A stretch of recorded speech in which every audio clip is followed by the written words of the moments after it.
इंद्रजीत रामायण का वो योद्धा जिसके पास त्रिमूर्ति के तीनों महाअस्त्र थे, जिसने साक्षात इंद्र को परास्त किया, जिसकी शक्ति के सामने देवता भी कांपते थे।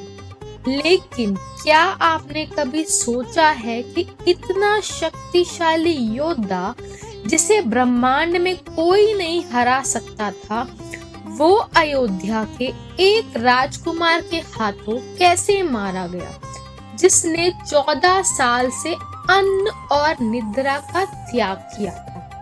आज हम सनातन का प्रचार पर कहानियों से ऊपर उठकर मेघनाद वध के पीछे के विज्ञान, मनोविज्ञान और गुप्त रहस्यों की गहराई में उतरेंगे। हम जानेंगे कि क्यों मेघनाद का वध केवल लक्ष्मण जी ही कर सकते थे और इसके पीछे वाल्मीकि रामायण और रामचरितमानस के वो कौन से तथ्य हैं जो आज के मॉडर्न साइंस को भी चुनौती देते हैं।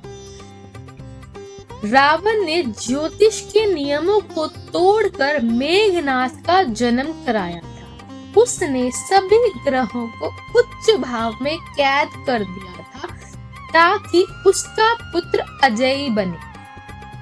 तर्क यह प्राचीन भारत के जेनेटिक्स और एस्ट्रोलॉजी का चरम था, लेकिन प्रकृति के नियमों के विरुद्ध खड़ा किया गया आधार हमेशा लूप होल छोड़ देता है।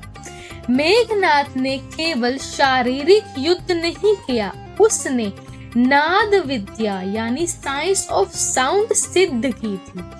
तथ्य बादलों की गर्जना जैसा स्वर होने के कारण वह मेघनाद कहलाया। उसने प्रकृति की फ्रीक्वेंसी को कंट्रोल करना सीख लिया था, जिससे वह अदृश्य होकर वार करता था।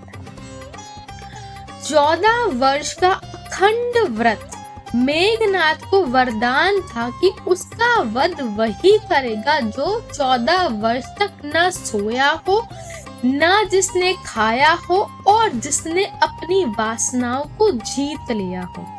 गहन तर्क विज्ञान कहता है कि बिना नींद के मस्तिष्क काम करना बंद कर देता है, लेकिन लक्ष्मण जी गुणाकेश थे। उन्होंने योग अग्नि से अपनी कोशिकाओं को ऐसी ऊर्जा दी जो भोजन और नींद से परे थी। वाल्मीकि रामायण के संदर्भ में लक्ष्मण जी ने 14 वर्षों तक माता सीता के केवल चरणों को देखा।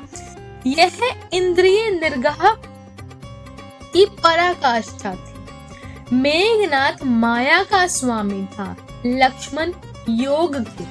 माया केवल उसे भ्रमित कर सकती है जो विचलित हो। लक्ष्मण का ध्यान श्री राम में था, इसीलिए मेघनाद की कोई भी माया उन पर टिक नहीं सकी। यज्ञ का विध्वंस मेघनाद अपनी कुल देवी निकुंभिला का यज्ञ कर रहा था। यदि वह पूर्ण हो जाता तो वह मैटर से वेव अदृश्य शक्ति में बदल जाता। विभीषण ने लक्ष्मण जी को उस डार्क स्पॉट तक पहुंचाया।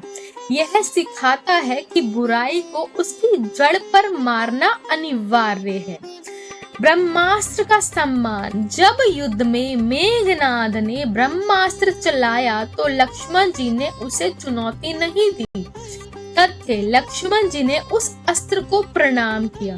यह टैक्टिकल विजडम है। उन्होंने सिद्ध किया कि अहंकार मेघनाद दैवीय शक्तियों का दुरुपयोग करता है, जबकि धर्म लक्ष्मण उनका सम्मान करता है।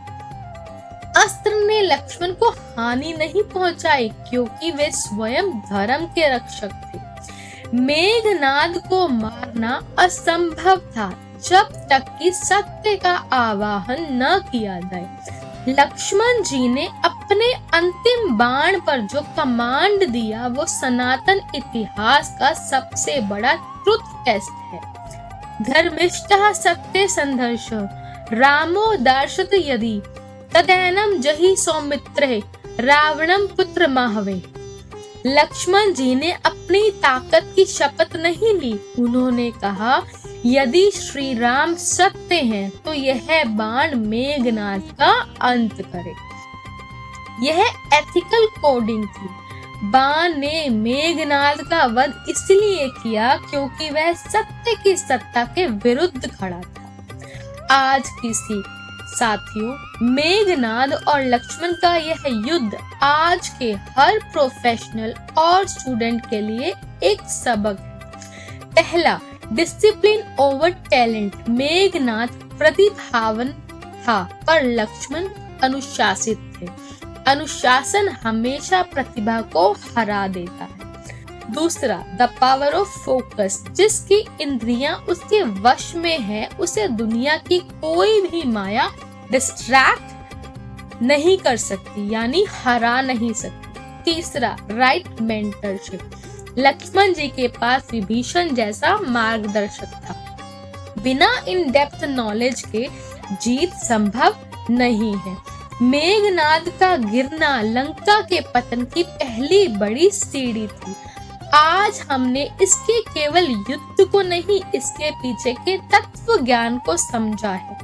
कमेंट्स में बताएं, क्या आपको लगता है कि आज के दौर में लक्ष्मण जैसा सेल्फ कंट्रोल संभव है?